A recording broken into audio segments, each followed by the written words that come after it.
Good afternoon students.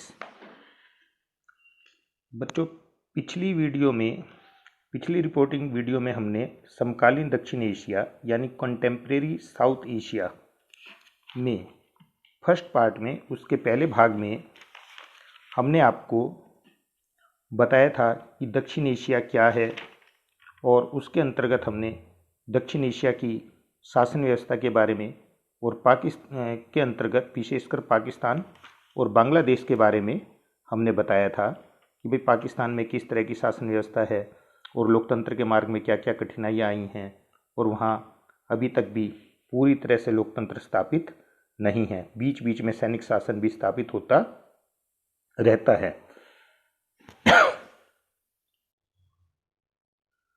तो बीच बीच में वहाँ पर सैनिक शासन भी चलता रहता है, और ऐसा ही हाल कुछ बांग्लादेश का भी है। आज की रिकॉर्डिंग में, इस वीडियो रिकॉर्डिंग में हम आपको दक्षिण एशिया के दो देशों विशेषकर नेपाल और श्रीलंका के बारे में बताएंगे कि यहाँ किस तरह की शासन व्यवस्था है और किस तरह का राजनीतिक माहौल है।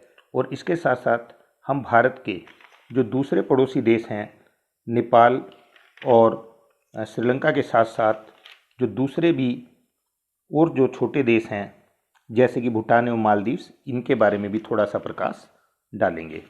तो पहले हम नेपाल के बारे में, समकालीन दक्षिण एशिया के अंतर्गत नेपाल के बारे में बताते हैं। जो नेपाल है, अगर हम नेपाल के बारे में जानें तो आधुनिक नेपाल की बात करें हम, तो नेपाल विश्व के इतिहास में एकमात्र हिंदू राज्य के रूप में जाना जाता है। आधुनिक काल में यह संवैधानिक राजतंत्र के अधीन रहा और राजनीतिक पार्टियां उत्तरदायी शासन की मांग करती रही। राजा को प्रधानमंत्री नियुक्त करने एवं उसे बर्खास्त करने का अधिकार प्राप्त था। वहाँ निर्वाचित पंचायत की स्थापना की गई, परंतु राजा ने अपनी सेना के सहारे 1990 में इसे भंग कर दिया। इसके परिणाम स्वरूप एक मजबूत लोकतंत्र समर्थक आंदोलन की लहर पैदा हुई और राजा वीरेंद्र ने नवंबर 1990 में एक नए संविधान की घोषणा करके सीमित संवैधानिक राजतंत्र एवं बहुदलीय लोकतांत्रिक व्यवस्था को मान्यता दी। 1990 के दशक में ही नेपाल के अनेक हिस्सों में माओवाद का तेजी से प्रचार प्रसार हुआ। ग्रामीण इलाकों में लोग बड़ी संख्या में इस विचारधारा से जुड़ते गए। ये राजा, सत्ताधारी अभिजन तथा धनी लोगों के खिलाफ सशस्त्र विद्रोह में विश्वास करते थे। इसी बीच 2001 में एक षड्यंत्र के तहत नेपाल नरेश वीरेंद्र की सपरिवार हत्या कर दी गई। नए नरेश ज्ञानेंद्र कम दूरदर्शी साबित हुए। उसने फरवरी 2005 में शेर बहादुर देउबा की निर्वाचित सरकार को बर्खास्त करके शासन अपने हाथों में ले लिया। अप्रैल 2006 में देशव्यापी लोकतंत्र समर्थक प्रदर्शन हुए, जिसमें हजारों लोग मारे गए। अंततः राजा को संसद को बहाल करने के लिए बाध्य होना पड़ा, जो अप्रैल 2002 से ही निलंबित थी। इस सफल क्रांति के संचालन में 7 दलों के गठबंधन, माओवादी तथा सामाजिक कार्यकर्ताओं की महत्वपूर्ण भूमिका रही। अब बहस ये होती है इस मामले में कि नेपाल में लोकतांत्रिक व्यवस्था को लेकर जो है बहस छिड़ी हुई है कि यहाँ इस समय अंतरिम सरकार काम कर रही है और माओवादी भी सत्ता में भागीदार हैं।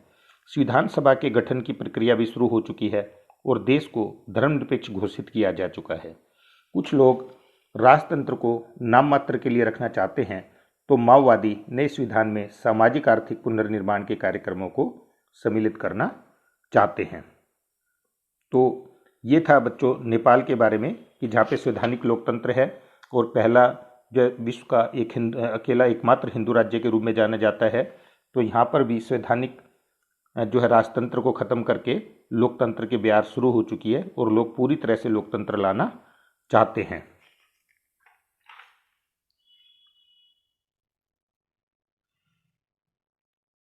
अब बच्चों, भारत के पड़ोस में दक्षिण एशिया का जो एक और महत्वपूर्ण देश है वो श्रीलंका है। आप जानते हो श्रीलंका की स्थिति भारत के नक्शे में आपने देखी होगी, बिल्कुल भारत के बिल्कुल नीचे, जो कि तमिलनाडु के साथ लगता हुआ। तो श्रीलंका के बारे में भी हम जानेंगे क्योंकि श्रीलंका की भी समकालीन दक्षिण एशिया में महत्वपूर्ण भूमिका है। तो श्रीलंका का आपको हम इसकी शासन व्यवस्था को जानने के लिए, इसके बारे में जानने के लिए इसे कुछ जो है पॉइंटों में विभाजित कर सकते हैं। जैसे श्रीलंका में जातीय संघर्ष लंबे समय तक चला, तो इस संघर्ष के क्या कारण रहे। श्रीलंका में मुख्य जनसंख्या सिंगलियों की थी। जो श्रीलंका है, तो आपको मैं बता देना चाहता हूँ, तो वहाँ दो तरह की आबादी है, एक है सिंगली और एक है तमिल। जो सिंगली हैं वो वहाँ के मूल निवासी हैं और वो बहुसंख्या में हैं, परंतु जनसंख्या का एक भाग लगभग 18% भारतीय मूल के तमिल लोगों का भी है, जो स्वतंत्रता के पहले से यहाँ बसे हुए थे। यानी भारतीय मूल के जो तमिल लोग हैं स्वतंत्रता से पहले ही तमिल जो है श्रीलंका में जाके बस चुके थे, और ये आबादी का लगभग 18% हैं और बाद में भी वहाँ जाकर बसते रहे। भारतीय मूल के निवासी मुख्य रूप से श्रीलंका के उत्तरी भाग में बसे हुए हैं। श्रीलंका के मूल निवासियों सिंगलियों का यह मानना है कि श्रीलंका सिंगलियों का है तथा तमिल लोग वहाँ विदेशी हैं। तो जो सिंगली लोग हैं, जो कि वहाँ पे बहुसंख्यक हैं, उनका ये मानना है कि जो श्रीलंका है वो सिंगलियों का है और जो तमिल लोग हैं ये विदेशी हैं। स्वाभाविक है कि शासन और राजनीति पर बहुसंख्यक सिंगलियों का दबदबा है। दोनों समुदायों की भाषा तथा तौर तरीकों में भी अंतर है। सिंगली मुख्य रूप से बौद्ध धर्म को मानने वाले हैं और तमिल लोग बौद्ध धर्म को नहीं मानते। जब श्रीलंका स्वतंत्र हुआ तो सिंगलियों ने श्रीलंका की भाषा तथा धर्म के आधार पर एक एकात्मक राज्य स्थापित करने का प्रयास किया। इनका उद्देश्य था कि एकात्मक शासन केंद्रीय सरकार का समस्त श्रीलंका पर नियंत्रण रहेगा और वह सिंगलियों के हितों की रक्षा करेगी तथा तमिल लोगों को किसी प्रकार की सुविधा नहीं दी जाएगी। सिंगलियों का मानना है कि तमिल जनसंख्या विदेशी है और इन्हें सरकार तथा राजनीतिक संस्थाओं और सुविधाओं में अधिक भागीदारी का अधिकार नहीं है। तो ये सिंगलियों का मानना है। वो चाहते कि श्रीलंका जो है सिंगलियों का होना चाहिए, शासन व्यवस्था में पूरी तरह से सिंगलियों का अधिकार होना चाहिए, तमिलों को विदेशी माना जाना चाहिए, उन्हें कोई विशेष अधिकार नहीं मिलने चाहिए। अब तमिलों की क्या मांग है? Demands of Tamils. तमिल लोगों ने एकात्मक सरकार बनाए जाने का विरोध किया, जैसा कि सिंगली चाहते थे।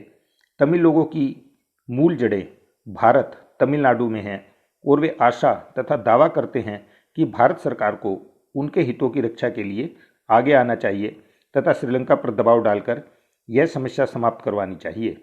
1983 के बाद तमिल लोगों का अपने अधिकारों के लिए संघर्ष जरूरी हो गया, जबकि तमिल जनसंख्या ने अपने लिए अलग राज्य तमिल ईलम की मांग रखी। 1983 में जो तमिल जनसंख्या थी वहाँ की, उन्होंने अपने अधिकारों के लिए तमिल ईलम यानी एक अलग राष्ट्र की मांग रखी और इसकी प्राप्ति के लिए तमिल ईलम स्वतंत्रता संगठन liberation tigers of Tamil Eelam, इसे LTTE भी बोलते, लिट्टे भी बोल देते हैं संक्षेप में, का गठन किया, ने श्रीलंकाई सेनाओं के साथ सशस्त्र संघर्ष आरंभ कर दिया। इस संगठन ने कई बार श्रीलंकाई सेनाओं से टक्कर ली और शासन को अवरुद्ध बनाने का प्रयास किया। तमिलनाडु के नेताओं ने भी भारतीय सरकार पर दबाव बनाया कि वह तमिल लोगों के हितों की रक्षा हेतु कदम उठाए और श्रीलंका की सरकार को इस समस्या को हल करने के लिए कहे। तो ये तमिलों की थी। उन्होंने अपने लिए अलग राष्ट्र की मांग की और आंदोलन चलाया और वो चाहते थे कि भारतीय सरकार उनकी मदद करे, क्योंकि वो मूल रूप से भारत के ही थे। अब भारत ने क्या प्रयास किए उनके लिए, ये भी जानना जरूरी है। क्या भारतीय प्रयास हुए? 1987 में भारत सरकार ने श्रीलंका सरकार और लिट्टे के बीच संघर्ष को रोकने और शांति की स्थापना के लिए अपने सैनिक श्रीलंका में भेजे, परंतु यह कदम सफलता प्राप्त नहीं कर सका और वहाँ की जनता तथा लिट्टे दोनों ने ही कुछ समय बाद इसका विरोध किया और भारत सरकार को अपनी सेना वापस बुलानी पड़ी।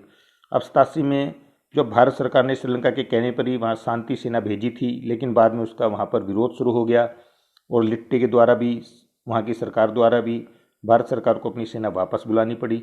श्रीलंका में आज तक इस संकट का कोई संतोषजनक हल नहीं निकल पाया। दूसरे देशों ने, विशेषकर नॉर्वे ने, दोनों में समझौता करवाने और शांति स्थापित करवाने के प्रयास किए हैं, परंतु वे सफल नहीं हो पाए हैं। कभी युद्ध विराम की स्थिति बन जाती है और कुछ समय बाद संघर्ष, सशस्त्र संघर्ष और गृह युद्ध की स्थिति बन जाती है। मार्च 2007 में लिट्टे उग्रवादियों ने श्रीलंका के कोलंबो हवाई अड्डे पर भी आतंकवादी आक्रमण और एक बस में भी बम विस्फोट किया। यह संकट बड़ा गंभीर है। अब आर्थिक विकास के बारे में अगर जाने इसके, तो इस संकट तथा निरंतर संघर्ष के होते हुए भी महाशासन व्यवस्था लोकतांत्रिक है। देखो, श्रीलंका भी एक ऐसा देश है भारत की तरह दक्षिण एशिया का कि जहाँ आज़ादी से लेकर अभी तक लगातार डेमोक्रेसी है और अच्छी अर्थव्यवस्था तथा विकास की उच्च दर है। यहाँ तक कि श्रीलंका ने ही उस क्षेत्र में उदारीकरण की शुरुआत की और जनसंख्या नियंत्रण के मामले में विकासशील देशों में उसका पहला स्थान है। प्रति व्यक्ति सकल घरेलू उत्पाद की दृष्टि से भी दक्षिण एशिया में वह सबसे आगे है। तो ये हमने बच्चों आपको श्रीलंका के बारे में बताया कि श्रीलंका में जातीय संघर्ष किस तरह से रहा। अब हम जानेंगे कि भारत ने अपने पड़ोसी देशों के साथ कैसे संबंध है, यानी भारत के अपने पड़ोसी देशों के साथ किस तरह के संबंध है।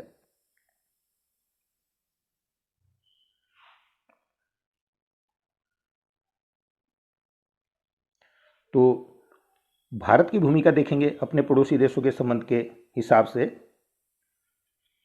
दक्षिण एशिया में भारत की महत्वपूर्ण भूमिका रही है। छोटे देश भारत को बाहुबली समझते हैं। उनकी भ्रामक धारणा यह रही है कि भारत उनके अंदरूनी मामलों में दखल देना चाहता है क्योंकि यह विश्व की बड़ी तेजी से उभरती हुई आर्थिक व्यवस्था है। भारत परमाणु एवं सैन्य शक्ति की दृष्टि से संपन्न है एवं यह वैश्विक स्तर पर महाशक्ति बनने जा रहा है। यानी दक्षिण एशिया के जो देश हैं जैसे नेपाल है, बांग्लादेश है, श्रीलंका है, मालदीव है, तो ये सभी के सभी देश भारत को संदेह की दृष्टि से देखते हैं। हालांकि भारत का ऐसा कोई भी मंशा नहीं है। भारत ने कभी भी किसी की ज़मीन पर किसी की प्रभुसत्ता का हनन करने की कभी कोशिश नहीं की, अपितु सभी पड़ोसियों को का साथ दिया, उनके विकास में हेल्प की, उनकी मदद की। लेकिन ये भारत की भूमिका को संदेह की दृष्टि से देखते हैं। ये मानते हैं कि भारत जो है अपने आप को इस क्षेत्र में बाहुबली समझता है और उनके अंदरूनी मामलों में दखल देता है। अब बाहरी शक्तियों के भी इसमें कुछ ना कुछ प्रभाव हैं। वो क्या हैं? Influence of external forces. दक्षिण एशिया के देशों के आपसी संबंधों को बाहरी शक्तियां प्रभावित कर रही हैं। जैसे भारत और पाकिस्तान के द्विपक्षीय संबंधों को बाहरी शक्ति अमेरिका प्रभावित कर रहा है। दक्षिण एशिया के क्षेत्र पर बाहरी शक्तियों और घटनाओं का प्रभाव पड़ता है। बाहरी शक्तियों में चीन तथा अमेरिका ने महत्वपूर्ण भूमिका निभाई है। जैसा अब आप देख भी रहे हो कि चाइना जो है पाकिस्तान को अप्रत्यक्ष रूप से समर्थन दे रहा है। वहाँ पर अपनी जो है अपना रोड बनाने जा रहा है। अनेक अपने उसने जो हैं संसाधन स्थापित किए हैं और पाकिस्तान का उपयोग चाइना अपने हित के लिए कर रहा है और इनडायरेक्टली जो है ये भारत के लिए भी खतरे की घंटी है। और जो पाकिस्तान है चाइना की सहायता लेकर के चाइना के बलबूते पर ही कूद रहा है। और वो चाइना जो है एक तरह से पाकिस्तान और भारत के रिश्ते सामान्य हो, इसमें बड़ी बाधा बनता जा रहा है। भारत और चीन के संबंधों में पहले से ही निकटता आई है, परंतु चीन के पाकिस्तान के साथ भी संबंध है। इस कारण भारत चीन संबंधों में भी इतनी निकटता नहीं आ पाई है। यह एक बड़ी कठिनाई के रूप में है। भारत ने जब जो पाकिस्तान से प्रायोजित आतंकवाद है, आतंकवादी संगठनों को सुरक्षा परिषद में, यूएनओ में जब भारत ने उन्हें जो है गैर कानूनी उन पर रोक के लिए प्रस्ताव भारत लाया तो चाइना ने उसे वीटो कर दिया। तो ये भी एक बहुत मुख्य बड़ी बाधा है। इसी प्रकार अमेरिका ने शीत युद्ध के बाद दक्षिण एशिया पर अपना प्रभाव बढ़ाया है।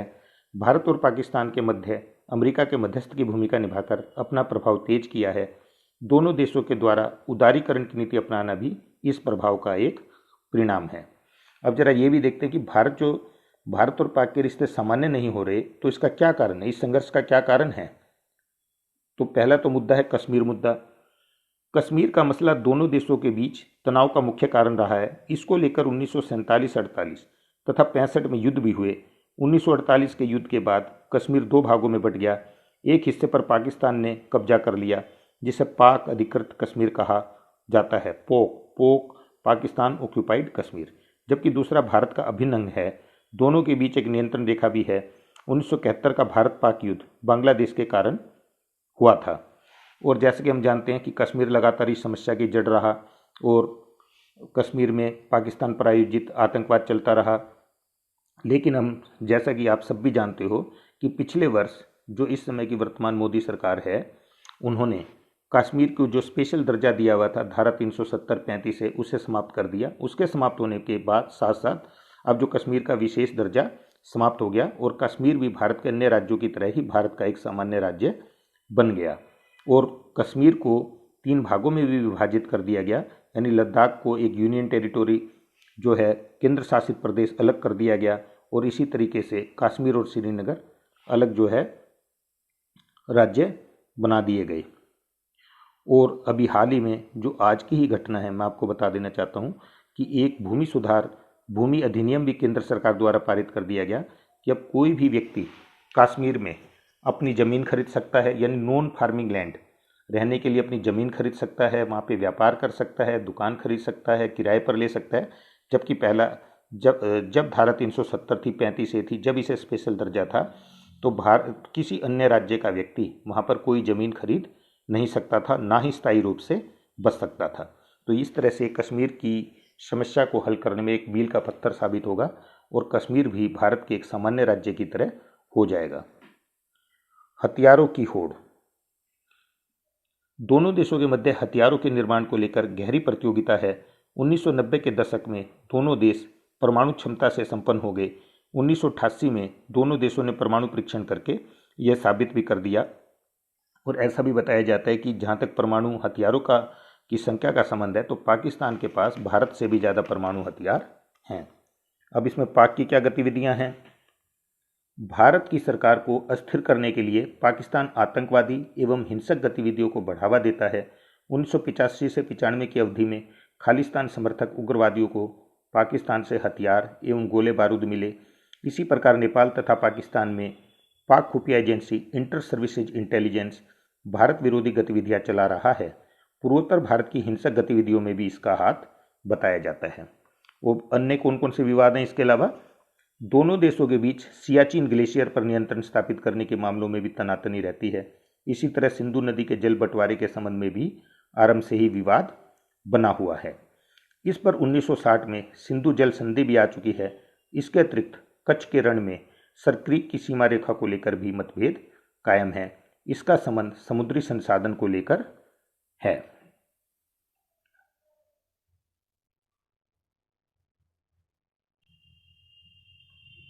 अब बच्चों, भारत के जो पड़ोसी देश हैं उनसे कैसे संबंध हैं और उसको भी थोड़ा जानते हैं। जैसे भारत बांग्लादेश संबंध, हम पहले नंबर पे भारत बांग्लादेश संबंध को लेते हैं। बांग्लादेश के निर्माण में भारत ने सक्रिय सहायता दी थी, जैसे कि आप भी जानते हो, और पाकिस्तान की सेनाओं को पराजित कर पूर्वी पाकिस्तान के लोगों को स्वतंत्रता दिलवाई। परंतु कुछ वर्षों बाद बांग्लादेश के साथ भी कई मामलों पर विवाद उठ खड़े हुए। जैसे भारत और बांग्लादेश के बीच एक विवाद तो ब्रह्मपुत्र नदी और गंगा नदी के जल बंटवारे से संबंधित है, यानी ब्रह्मपुत्र नदी और गंगा नदी के जल बंटवारे को लेकर भारत और बांग्लादेश के बीच में विवाद रहता है। दूसरा, बांग्लादेश से लाखों व्यक्ति अवैध रूप से भारत की सीमा में प्रवेश करते रहे हैं और भारत की अर्थव्यवस्था तथा सुरक्षा पर इसका बुरा प्रभाव पड़ता है। बांग्लादेश इन्हें रोकने के प्रयास नहीं करता। भारत ने दोनों की सीमा सील करने के लिए नुकीली तारों की बाड़ लगाई, जिसका बांग्लादेश ने विरोध किया। तीसरा, बांग्लादेश भारत विरोधी इस्लामिक कट्टरपंथी गुटों और आतंकवादी गुटों को अपने क्षेत्र में शरण देता है, उनके विरुद्ध कोई कार्रवाई नहीं करता। यह भी विवाद का बड़ा मुद्दा है। नंबर 4, बांग्लादेश की सीमा सुरक्षा सैनिक भारतीय सीमा पर तैनात सैनिकों पर इक्का दुक्का हमले करते रहते हैं और दोनों के आपसी संबंधों को मधुर होने से रोकने में भूमिका निभाते हैं। और उपयुक्त विवादों के बावजूद भी दोनों देश कई मामलों में सहयोग करते हैं। भारत ने पूरब की ओर देखो की नीति के तहत बांग्लादेश को अपना अभिन्न भागीदार बनाया। आपदा प्रबंधन, पर्यावरण विकास, आर्थिक सहयोग एवं सामूहिक भागीदारी के जरिए दोनों देश एक दूसरे के निकट आए हैं। तो बच्चों, जो हमारा सीबीएसई में प्रश्न आ जाता है, कई इस तरह से आ जाता है कि कहते हैं भी भारत और बांग्लादेश के मध्य 2 विवाद के मुद्दे और 2 सहयोग के मुद्दों का वर्णन करो। तो जब हम इस अच्छी तरह से पढ़ेंगे, जानेंगे, तो हम लिख सकते हैं जैसे विवाद के मुद्दे ब्रह्मपुत्र नदी और गंगा नदी के जल बंटवारे को लेकर, फिर उसका डिटेल लिख सकते हैं। फिर हम लिख सकते हैं कि शरणार्थियों की समस्या कि भारत बांग्लादेश से काफ़ी बड़ी लाखों की संख्या में जो है व्यक्ति अवैध रूप से भारत में आ जाते हैं और जो उसकी अर्थव्यवस्था पर जो है गहरा प्रभाव डालते हैं, और ये उनके बीच में तनाव का मुख्य कारण है। और जहाँ तक सहयोग के मुद्दे हैं, तो जैसा अभी हमने बताया, आपदा प्रबंधन में दोनों देश एक दूसरे का सहयोग कर रहे हैं, पर्यावरण विकास में सहयोग कर रहे हैं, आर्थिक सहयोग कर रहे हैं। तो इस तरह से हमने इसका उत्तर इनके पॉइंट लिख करके डिटेल में देना है। अब भारत तथा नेपाल के मध्य प्रारंभ से ही अच्छे संबंध रहे हैं। दोनों देशों के बीच बिना पासपोर्ट के आना जाना जारी, यानी दोनों देशों के बीच पासपोर्ट की जरूरत नहीं है। इसी से पता लगता है कि दोनों के मध्य कितने अच्छे संबंध हैं। भारत चीन विवाद के संदर्भ में भारत नेपाल संबंधों का महत्व और भी बढ़ गया है, क्योंकि नेपाल भारत और चीन के मध्य बफर क्षेत्र का कार्य करता है, यानी एक रुकावट का कार्य करता है। इसलिए चीन का नेपाल को अपनी ओर खींचने का निरंतर प्रयास रहा है। और अब भी हम हाल के समय में देख रहे हैं कि चाइना जो है नेपाल के मामलों में ज़्यादा से ज़्यादा हस्तक्षेप कर रहा है। वहाँ अपने कुछ ना कुछ रोड्स वगैरह और चीज़ें स्थापित कर रहा है, और जो है नेपाल के कुछ शासक भी उसके बहकावे में आ रहे हैं, जो भारत नेपाल के संबंधों पर भी गहरा प्रभाव डालेगा। उनके संबंध खराब होंगे और भारत की सुरक्षा के लिए भी खतरा है। लेकिन नेपाल ने सदैव भारत को महत्व और प्राथमिकता दी है। नेपाल ही भारत से सर्वाधिक आर्थिक सहायता प्राप्त पाने वाला राष्ट्र भी रहा है। भारत ने उसे सर्वाधिक सहायता दी है। भारत ने नेपाल में सड़कों का निर्माण किया है, बिजली घर बनाकर दिए। नेपाल का सबसे पहला हवाई अड्डा भी भारत ने ही बनाकर दिया है। नेपाल अपने आर्थिक विकास के लिए भारतीय सहायता पर निर्भर करता है, तो भारतीय सुरक्षा के लिए नेपाल का अत्यंत महत्व है। कुछ वर्षों से भारत और नेपाल के आपसी संबंध मधुर नहीं थे। इसका कारण व्यापारिक संधि का समाप्त होकर दोबारा लागू न होना था। और जहाँ तक भारत श्रीलंका के संबंध है, श्रीलंका के बारे में हमने आपको पहले बताया है।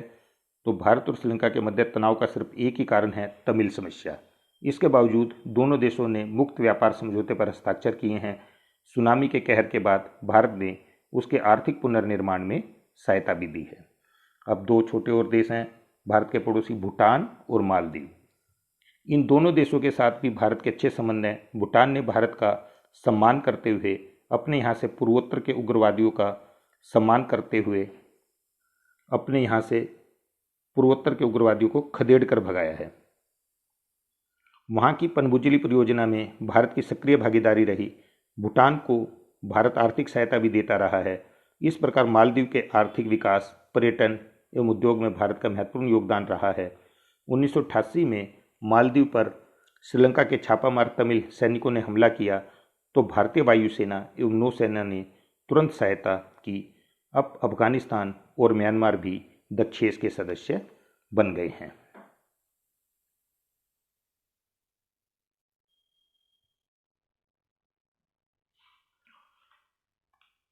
अब बच्चों, जैसे कि आप स्क्रीन पर देख रहे हो, आपको भारत का मानचित्र बना हुआ नजर आ रहा है।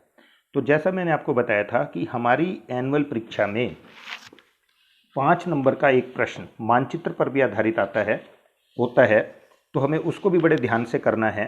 और जैसा आपने 11th में भी देखा था कि हमारे यहाँ जो मानचित्र का जो प्रश्न है, वो ऐसा नहीं होता कि हमें मैप में सीधे के सीधे आंसर भरने होते हैं। हमने मैप में उनकी पहचान करके अलग से एक शीट बनानी होती है अपनी आंसर शीट पे, जिसमें सीरियल नंबर, अक्षर और देश लिखना होता है। जैसे आप सामने मानचित्र देख रहे हो, तो प्रश्न इस तरह से आता है कि मानचित्र में 5 देशों ABCD ई को दर्शाया जाता है गया है, जैसा आप भी देख रहे हो। तो नीचे दी गई जानकारी के आधार पर इन देशों की पहचान कीजिए और इनके सही नाम, प्रयोग की गई जानकारी की क्रम संख्या तथा संबंधित अक्षर तालिका के रूप में अपनी पुस्तिका में लिखिए। तो पहला जो प्रश्न है, चारों ओर स्थल से घिरा देश, यानी एक ऐसा देश बताना है कि जो चारों ओर स्थल से घिरा हुआ हो। अब देखो, जो देश है इसमें एक तो भारत है, और फिर एक इसमें भारत के पास तो आप देख रहे हो चारों स्थल से नहीं घिरा हुआ। बंगाल की खाड़ी है, अरब सागर है। एक पाकिस्तान है, पाकिस्तान भी चारों ओर से स्थल से नहीं घिरा हुआ। श्रीलंका है, श्रीलंका भी चारों ओर स्थल से नहीं घिरा हुआ। बांग्लादेश को देखें तो बांग्लादेश भी चारों ओर से स्थल से नहीं घिरा हुआ। तो इसका उत्तर है ई। तो हम लिखेंगे, जब हम पेपर में आंसर शीट में लिखेंगे, तो हम एक तो बनाएंगे सीरियल नंबर का कॉलम, एक बनाएंगे अक्षर, और एक तीसरा कॉलम होगा देश। तो उसमें हम लिखेंगे सीरियल नंबर 1, फिर उसमें अक्षर लिखेंगे ई। तो इसका आंसर नेपाल, यानी पहले का आंसर हो गया नेपाल। वह देश जहां जातीय संघर्ष हुआ, तो आपको ध्यान भी होगा, अभी हमने बताया जातीय संघर्ष कहाँ हुआ, दक्षिण एशिया के किस देश में हुआ, श्रीलंका में। तो श्रीलंका की स्थिति हम सब जानते हैं। तो जो श्रीलंका की स्थिति है वो है ये सी। यहाँ जो है श्रीलंका है। तो हम लिखेंगे दूसरे का आंसर सीरियल नंबर में 2, यानी जो 2 है वो क्वेश्चन है नंबर इसका, और अक्षर हो गया सी, और उसके आगे हम लिख देंगे देश श्रीलंका। पहला हमने बताया था ई नेपाल। अब तीसरा प्रश्न है कि वह देश जहां आज़ादी के बाद अधिकांश समय तक सैनिक शासन रहा, यानी कौन सा देश ऐसा है जहां पर आज़ादी के बाद अधिकतर समय तक सैनिक शासन रहा। तो हम जानते हैं वो कौन सा देश है, हमने बताया भी था, वो है पाकिस्तान। यानी पाकिस्तान में कभी भी स्थायी लोकतंत्र नहीं रहा, बीच बीच में लोकतंत्र बनता रहा, लेकिन सेना ने हस्तक्षेप करके वहाँ सैनिक शासन स्थापित कर लिया। तो जो पाकिस्तान की स्थिति है वो है ये। बच्चों, हमें जो मैप है उसमें देशों की स्थिति भी मालूम होनी चाहिए। अब जैसे हमें मालूम हो गया कि भाई वो पाकिस्तान है, लेकिन हमें यही नहीं मालूम कि पाकिस्तान कहाँ है, बी है, ई है, ए है या सी है, तो हम अपना उत्तर जानकर भी गलत कर देंगे।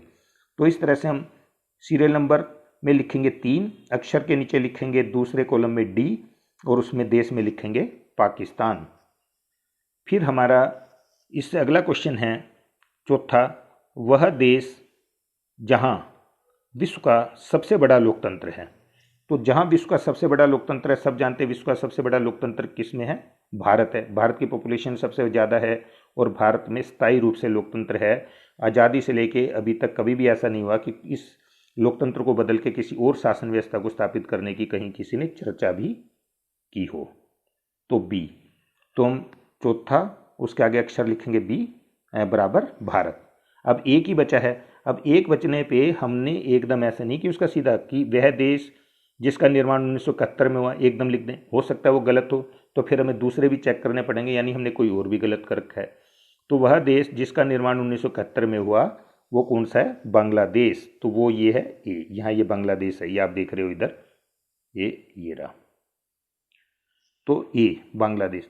तो सीरियल नंबर में 5, अक्षर के नीचे वाले कॉलम में ए और उसके सामने देश लिखेंगे बांग्लादेश। तो इस तरह से हमने अपने मैप का क्वेश्चन करना है।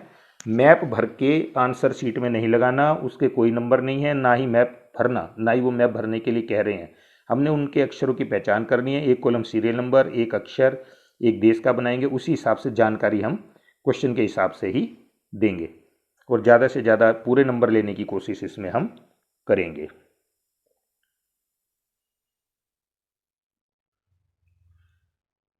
अब बच्चों देखो, आपकी स्क्रीन पर आपको कार्टून नज़र आ रहा होगा।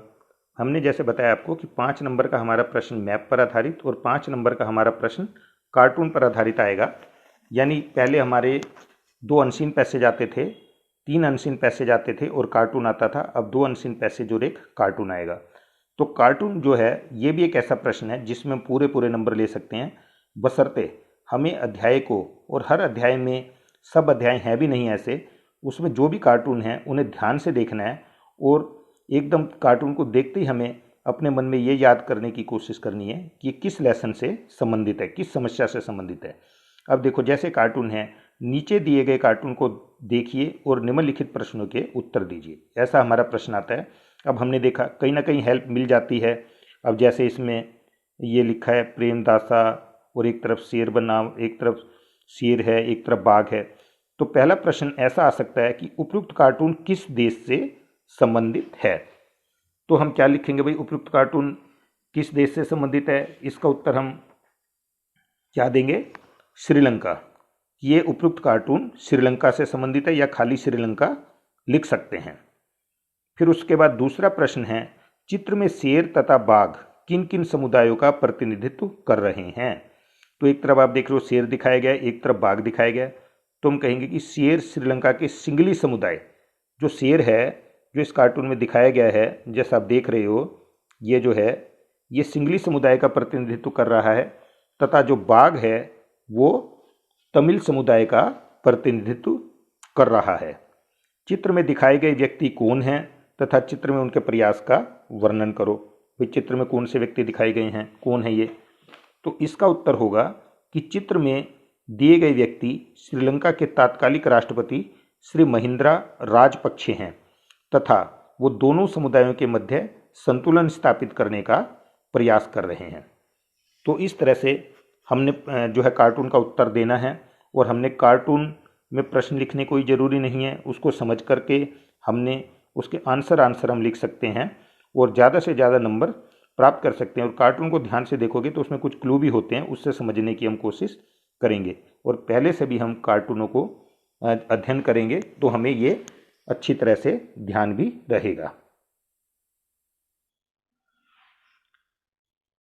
तो इस तरह से बच्चों आज हमने समकालीन दक्षिण एशिया जो हमारा अध्याय था पहली पुस्तक का, इसमें हमने इसकी दूसरी वीडियो में, दूसरी हमने रिकॉर्डिंग में आपको भारत के जो पड़ोसी देश थे या दक्षिण एशिया के जो महत्वपूर्ण देश थे नेपाल और श्रीलंका और उनकी राजनीतिक व्यवस्था और उनमें क्या क्या प्रॉब्लम है, भारत के साथ कैसे रिश्ते हैं, नक्शे का भी अध्ययन किया, कार्टून के बारे में भी बताया। अब जो हमारी अगली रिकॉर्डिंग होगी उसमें हम सार्क के बारे में बताएंगे कि सार्क का जो है क्या योगदान है, सार्क जो है क्या है और इसका क्या रोल है, ये हम अगली रिकॉर्डिंग में आपको बताएंगे। धन्यवाद।